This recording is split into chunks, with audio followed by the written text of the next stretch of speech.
Channel.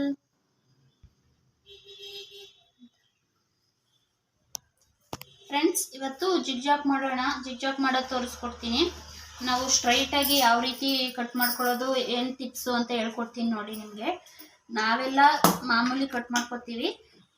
ಬಿಗಿನರ್ಸ್ಗಳು ಇರ್ತಿರಲ್ಲ, ಈಗ ಕಲಿಯೋರು, ಅವ್ರಿಗೊಂದು tips ಹೇಳ್ತೀನಿ ನೋಡಿ. ನಾವು ಈ ಥರ ಸ್ವಲ್ಪ ಈ ಬಾರ್ಡ್ರ್ ಏನಿದೆ ಅದನ್ನು ಸ್ಟ್ರೈಟ್ ಆಗಿ ಈ ಥರ ಕಟ್ ಮಾಡ್ಕೋಬೇಕು. ಆಮೇಲೆ ನೋಡಿ, ಇಲ್ಲಿ ಕಟ್ ಮಾಡ್ಕೊಂಡಿದ್ದೀವಲ್ಲ, ಇಲ್ಲಿ ಈ ಥರ ಸ್ವಲ್ಪ ಹಿಂಗಂದರೆ ನೋಡಿ ಎಳೆ ಬಿಟ್ಕೊಳ್ಳುತ್ತೆ. ಆ ಎಳೆನ ಸ್ವಲ್ಪ ಹಿಂಗೆ ತಗೊಳ್ಳಿ ನೋಡಿ, ಈ ಥರ ತಗೊಂಡು ನೋಡಿ ಈಗ ಇಟ್ಕೊಂಡು ಹಿಂಗೆ ಎಳೀರಿ ನೋಡಿ. ಸ್ಟ್ರೈಟು ಲೈನ್ ಬಂತಲ್ವಾ, ಅದನ್ನೇ ಕಂಟಿನ್ಯೂ ಮಾಡ್ಕೋಗಿ. ಎಲ್ಲಿ ತನಕ ಮಾರ್ಕ್ ಬರುತ್ತೆ ಅಲ್ಲಿ ತನಕ ತಗೊಳ್ಳಿ. ಮತ್ತೆ ಸ್ವಲ್ಪ ಹಿಂಗೆ ಅನ್ನಿ, ಮತ್ತೆ ಎಳೆ ಬರುತ್ತೆ. ಆ ಎಳೆನ ಹಿಂಗೆ ಇಟ್ಕೊಂಡು ಈ ಥರ ಎಳೀರಿ. ಎಲ್ಲಿ ಕಟ್ಟಾಗುತ್ತೆ ಅಲ್ಲಿಗೆ ಆಗಲಿ. ಅಷ್ಟು ಕೆಲವು ಲೆಂತ್ ಬರುತ್ತೆ, ಕೆಲವು ಚಿಕ್ಕ ಚಿಕ್ಕದಾಗೆ ಕಟ್ಟಾಗುತ್ತೆ. ಏನು ಮಾರ್ಕ್ ಕಾಣುತ್ತೆ ಅಲ್ಲಿಗೆ ನೀವು ಕಟ್ ಮಾಡ್ಕೊಂಡು ಹೋಗಿ. ಮತ್ತೆ ಇದೇ ಥರ ನೋಡಿ ಹಿಂಗೆ ಇಟ್ಕೊಂಡು ಹಿಂಗೆ ಹೇಳಿದ್ರೆ ಅದು ಸ್ಟ್ರೈಟು ನೂಲು ಎಲ್ಲೋಗಿದೆ ಅಲ್ಲಿ ತನಕ ಬರುತ್ತೆ ನೋಡಿ. ಇದೇ ಥರ ಮಾಡಿಕೊಂಡು ಸ್ಟ್ರೈಟ್ ಕಟ್ ಮಾಡ್ಕೊಳ್ಳೋದು. ಅದೆಲ್ಲಿ ಮಾರ್ಕ್ ತೋರಿಸೈತೆ ಅಲ್ಲಿ ತನಕ ಅದೇ ಥರ ನೀವು ಮಾಡ್ಕೊಂಡೋಗಿ. ಇದು ಬಿಗಿನರ್ಸ್ಗೆ ಸ್ಟ್ರೈಟ್ ಬರ್ತಾ ಇಲ್ಲ ನಮಗೆ, ಕಟ್ ಮಾಡೋಕೆ ಹೋದರೆ ಹೇಗೇಗೋ ಆಗುತ್ತೆ ಅನ್ನೋರು ಈ ಟಿಪ್ಸ್ನ ಫಾಲೋ ಮಾಡಿ ನೋಡಿ. ಒಂದು ದಾರ ಸಿಕ್ಕಿದ್ರು ಸಾಕು ನೋಡಿ. ನೋಡಿ ನೋಡಿ ಈ ಥರ ಸ್ವಲ್ಪ ಹಿಂಗೆ ಎಳೀರಿ. ಮತ್ತೆ ನೋಡಿ ಹಿಂಗೆ ಮಾಡ್ಕೊಳ್ಳಿ ನೋಡಿ. ಈ ಥರ ಈಗ ಆಯ್ತಲ್ವಾ ನೋಡಿ. ನಾನು ತೋರಿಸ್ತೀನಿ ಎಷ್ಟು ಉದ್ದ ಬಂತು ಈಗ ಅಂತ. ನೋಡಿ ಗೀರ್ ಕಾಣಿಸ್ತಾ ಇದೆಯಾ ನೋಡಿ, ಇಲ್ಲಿ ಕಾಣಿಸ್ತಿದೆಯಾ? ಈ ಥರ ಗೀರ್ ಬರುತ್ತೆ ನೋಡಿ. ಅದು ಹೇಳಿದ್ರೇ ಗೀರ್ ಬರುತ್ತೆ. ಕ್ಯಾಮ್ರಾದಲ್ಲಿ ಕಾಣಿಸ್ತಾ ಇತ್ತೋ ಸರಿಯಾಗಿ ಇಲ್ವೋ ಗೊತ್ತಾಗ್ತಿಲ್ಲ ನನಗೆ, ಆದರೆ ಗೀರು ಕಾಣುತ್ತೆ ಅಲ್ಲಿ. ಒಂದು ಪೆನ್ನಲ್ಲಿ ಮಾರ್ಕ್ ಮಾಡ್ತಾರ, ಅದೇ ಲೈನಿಗೆ ಈ ಥರ ಕಟ್ ಮಾಡ್ಕೊಂಡು ಹೋಗೋದಷ್ಟೇ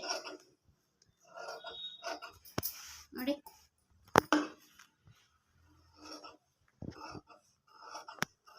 ಇಲ್ಲಿ ಚೆನ್ನಾಗಿ ಕಾಣಿಸ್ತಾ ಇದೆ, ಕ್ಯಾಮ್ರಾದಲ್ಲಿ ಕಾಣಿಸ್ತಿದೆಯೋ ಇಲ್ವೋ ಗೊತ್ತಿಲ್ಲ ನನಗೆ ನೋಡಿ. ಅಲ್ಲಿ ತನಕನೂ ಸ್ಟ್ರೈಟು ಈ ಥರ ಮಾಡ್ಕೊಂಡು ಹೋದರೆ ಇಲ್ಲಿ ಆಗೋದಿಲ್ಲ ಫ್ರೆಂಡ್ಸ್. ಇಲ್ಲಿ ರಫ್ ಇರುತ್ತಲ್ಲ ಅದಕ್ಕೆ ಆಗೋದಿಲ್ಲ.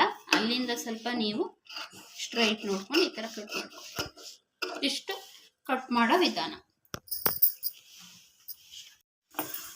ನೋಡಿ ಫ್ರೆಂಡ್ಸ್. ಈ ಥರ ಕಟ್ ಮಾಡ್ಕೊಂಡಾಯಿತು. ಈಗ ನೀಟಾಗಿ ಸ್ಟ್ರೈಟಾಗಿ ಕಟ್ ಮಾಡ್ಕೊಂಡಾಯಿತು. ಇದನ್ನು ಉಲ್ಟಾ ಮಾಡ್ಕೊಳ್ಳೋಣ. ಈಗ ಉಲ್ಟಾ ಮಾಡ್ಕೋಬೇಕು ನೋಡಿ. ಇದು ಮೇಲೆ ಬರಬೇಕು, ಇದು ಮೇಲ್ಗಡೆದು ಕೆಳಗಡೆಗೆ ಬರಬೇಕು, ಒಳಗಡೆ ಭಾಗ ಮೇಲ್ಗಡೆಗೆ ಬರಬೇಕು ಜಿಗ್ಜಾಗ್ ಹಾಕೋದಕ್ಕೆ ನೋಡಿ. ಜಿಗ್ಜಾಗ್ ಹಾಕೋಗಿ ಈ ಥರ ಫೂಟ್ನ ಹಿಂಗೆ ಮೇಲೆ ಎತ್ಕೊಳ್ಳಿ. ಇದನ್ನು ಈ ಥರ ಎತ್ಕೊಂಡು ಒಂದು ಸ್ವಲ್ಪ ಒಂದು ಇಂಚು ಅಂದ್ಕೊಳ್ಳಿ, 1 ಇಂಚನ್ನ ಬಿಟ್ಬಿಟ್ಟು ಈ ಥರ ಸೇರಿಸ್ಕೊಳ್ಳಿ. ಇಲ್ಲಿ ನೋಡಿ ಈ ಥರ ಸ್ವಲ್ಪ ಹಿಂಗೆ ಬಿಟ್ಬಿಟ್ಟು ಸೇರಿಸ್ಕೊಂಡು ಆಮೇಲೆ ಇದನ್ನು ಹಿಂಗೆ ಬಿಟ್ಬಿಡಿ. ನೋಡಿ ಈಗ ಇದನ್ನು ಹಿಂಗೆ ಫ್ಲ್ಯಾಟ್ ಮಾಡಬಾರ್ದು. ಹಿಂಗೆ ಫ್ಲ್ಯಾಟ್ ಮಾಡಿದ್ರೆ ಜಿಗ್ಜಾಗ್ ಚೆನ್ನಾಗಿ ಬರಲ್ಲ. ಇದನ್ನು ಈ ಥರ ಫೋಲ್ಡಲ್ಲೇ ಇಟ್ಕೋಬೇಕು. ಈ ಥರ ಫೋಲ್ಡಲ್ಲಿ ಇಟ್ಕೊಂಡು ಮಿಷಿನ್ನ ಈ ಥರ ಮೂವ್ ಮಾಡಿಕೊಂಡೇ ಹೋಗಬೇಕು. ಇಲ್ಲೊಂದು 2 ಬೆಳ್ಳಲ್ಲಿ ನಾವು ಈ ಥರ ಎಳೆದಿಟ್ಕೋಬೇಕು. ಇಲ್ಲಿ ಇವೆರಡು ಬೆಳ್ಳು ಸಪೋರ್ಟಿಂದ ಈ ಥರ ನಾವು ಇಲ್ಲಿ ನೋಡಿ, ನಾನು ಯಾವ ಥರ ನನ್ನ ಕೈನೇ ಅಬ್ಸರ್ವ್ ಮಾಡಿ. ಈ ಬೆಳ್ಳಲ್ಲಿ ಈ ಥರ ನಾವು ಹಿಂಗೆ ಫೋಲ್ಡ್ ಮಾಡ್ತಾರೆ, ಹಿಂಗೆ ತಳ್ಕೊಡ್ಬೇಕು. ಇಷ್ಟೇ. ಸ್ಟ್ರೈಟಾಗಿ ಇಟ್ಕೊಂಡು ಮುಂದೆ ಎಡದೇ ಕೈಯಿಂದ ಎಳ್ಕೊಳ್ಳಿ, ಬಲದೇ ಕಡೆಯಿಂದ ಬಲದೇ ಕೈಯಲ್ಲಿ ಇಟ್ಕೊಂಡಿರೋದನ್ನ ನೀಟಾಗಿ ಈ ಥರ ಫೋಲ್ಡ್ ಮಾಡ್ಕೊಂಡು ಕೊಡಿ. ನೋಡಿ ಎಷ್ಟು ನೀಟಾಗಿ ಬರ್ತಾಯಿದೆ. ಇದೇ ಥರ ಫೋಲ್ಡಲ್ಲಿ ಇಟ್ಕೋಬೇಕು. ಮತ್ತು ನೋಡಿ ನಾನು ಹೇಗೆ ಎತ್ತಿದ್ದೀನಿ ನೋಡಿ, ಸ್ವಲ್ಪ ಕೈ ಹತ್ರ ಸ್ವಲ್ಪ ಮೇಲೆ ಎತ್ಕೋಬೇಕು ಹಿಂಗೆ ನೋಡಿ. ಜಿಗ್ಜಾಗ್ ನೋಡಿ, ಫಿನಿಶಿಂಗ್ ನೋಡಿ ಯಾವ ಥರ ಬರ್ತಾ ಇದೆ ಈ ಥರ. ಈ ಬೆಳ್ಳಲ್ಲಿ 2 ಬೆಳ್ಳಲ್ಲಿ ಈ ಥರ ಮುಂದೆ ಎಳ್ಕೋಬೇಕು, ಇಲ್ಲಿ ಫೋಲ್ಡ್ ಮಾಡಿ ಕೊಡಬೇಕು. ಎಷ್ಟು ಚೆನ್ನಾಗಿ ಬರ್ತಾ ಇದೆ ನೋಡಿ ಜಿಗ್ಜಾಕು. ಇಷ್ಟ ಫ್ರೆಂಡ್ಸ್ ಜಿಗ್ಜಾಕ್ ಮಾಡೋ ವಿಧಾನ. ನಾವು ಸ್ಟ್ರೈಟಾಗಿ ಕಟ್ ಮಾಡ್ಕೊಳ್ಳೋದು ಇಂಪಾರ್ಟೆಂಟು. ಮತ್ತು ಈ ಥರ ಮಾಡಿಕೊಂಡು ನೋಡಿ, ನಾನು ನಿಧಾನ ತೋರಿಸ್ತಾ ಇದ್ದೀನಿ ನಿಮಗೆ ಗೊತ್ತಾಗಲಿ ಅಂತ. ನೋಡಿ ಈ ಥರ ಫೋಲ್ಡಲ್ಲಿ ಇಟ್ಕೊಳ್ಳೋದ್ರಿಂದ ಅದು ಯಾವ ಥರ ಸ್ಟ್ರೈಟಲ್ಲಿರುತ್ತೆ ಅದೇ ಸ್ಟ್ರೈಟಲ್ಲಿ ನೀಟಾಗಿ ಬರುತ್ತೆ ನೋಡಿ.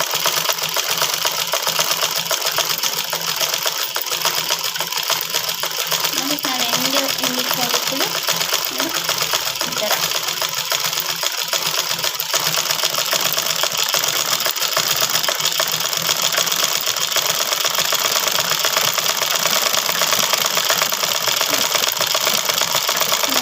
ಈ ಥರ ಎಡ್ಲಿಗೆ ಬರ್ತೀವಲ್ವ, ಎಡ್ಲಿಗೆ ಬಂದಾಗ ಈಗ 2 ಬೆಳ್ಳಲ್ಲಿ ಇಟ್ಕೊಬಿಟ್ಟಿದೆ.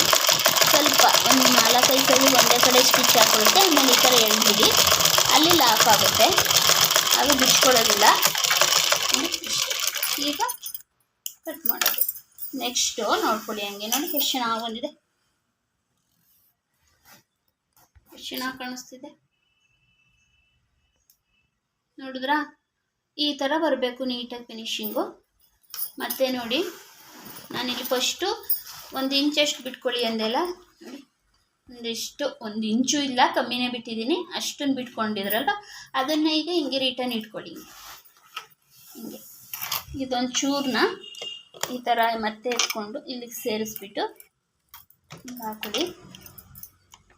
ಏಕೆಂದರೆ ಅದನ್ನು ಫಸ್ಟೇ ನಾವು ಸ್ಟಾರ್ಟ್ ಮಾಡೋದ್ರಿಂದ ಮೂಲೆ ಮುರ್ಕೊಂಡಂಗೆ ಆಗಿಬಿಡುತ್ತೆ. ಈ ಥರ ಹಾಕ್ಕೊಂಡು ನೋಡಿ ಸ್ಟ್ರೈಟಾಗಿ ಚೆನ್ನಾಗಿ. ಇದನ್ನು ಎಲ್ಲ ಫಿನಿಶಿಂಗ್ ಕೊಟ್ಬಿಡ್ಬೇಕು ಫ್ರೆಂಡ್ಸ್. ನಾವು ಏನೇ ಈ ಥರ ಏನೇ ನೂಲುಗಳನ್ನ ಬಿಡ್ಕೊಳ್ಳೋಕೆ ಇದು ಮಾಡಬಾರ್ದು. Finishing main. ಈ ಥರ ಪುಕ್ಕ ಎಲ್ಲ ಬಿಡ್ಕೊಂಡಿರೋದನ್ನ ಕಟ್ ಮಾಡಾಕ್ಬಿಟ್ರೆ ನೋಡಿ ಎಷ್ಟು ಚೆನ್ನಾಗಾಯಿತು ನೋಡಿ. ಈ ಥರ ಉಂಡೆ ಥರ ಬರಬೇಕು ಜಿಗ್ಜಾಕು ನೋಡಿ. ಈ ಥರ ಜಿಗ್ಜಾಕ್ ಹಾಕೋದು ಇಷ್ಟೇ ಫ್ರೆಂಡ್ಸ್. ಜಿಗ್ಜಾಕ್ ಹಾಕೋದು ಇಷ್ಟೇ ನೋಡಿ. ಸೀರೆ ಮೇಲೆ ಇಟ್ಟಿದ್ದೀನಿ, ಈಗ ಕಾಣಿಸ್ತಾ ಇದೆಯಾ ಚೆನ್ನಾಗಿ ನೋಡಿ. ಈ ಥರ ಬರಬೇಕು. ಇಷ್ಟು ಬಂದರೆ ಈ ಥರ ನೋಡಿ ನೀಟಾಗಿ ಫಿನಿಶಿಂಗ್ ಬಂದರೆ ಈ ಥರ ಇದು ಜಿಗ್ಜಾಕ್ ನಮ್ಮದು ಕರೆಕ್ಟಾಗಿ ಬಂದಿದೆ ಅಂತ ಅರ್ಥ. Okay friends.